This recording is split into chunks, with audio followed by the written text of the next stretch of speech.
რა თქმა უნდა, საახალწლო სუფრა ყოველი წლის მნიშვნელოვანი ელემენტია საქართველოში და მას განსაკუთრებულ ყურადღებას უთმობთ.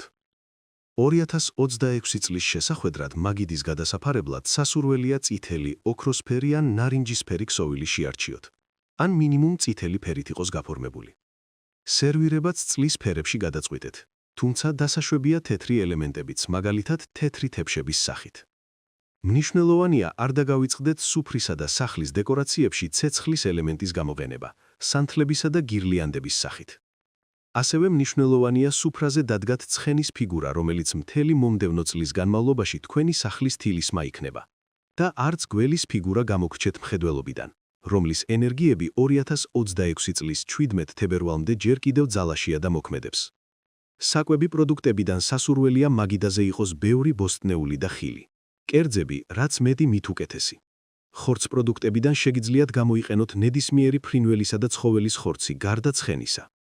ამიტომ თუ ძეხვეულის შეძენას გეგმავთ, გულდასმით წაიკითხეთ შემადგენლობა, რომ არ ერიოს მათში ცხენის ხორცი.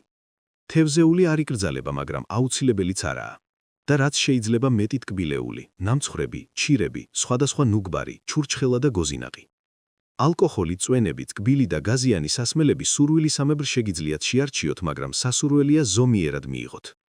ასევე კარგი იქნება პატივისცემის ნიშნად პატარა ფიალაზე დასხმული რძე დადოთ გველის ფიგურასთან, ხოლო ლამაზად დალაგებული მწვანილი ცხენის ფიგურასთან.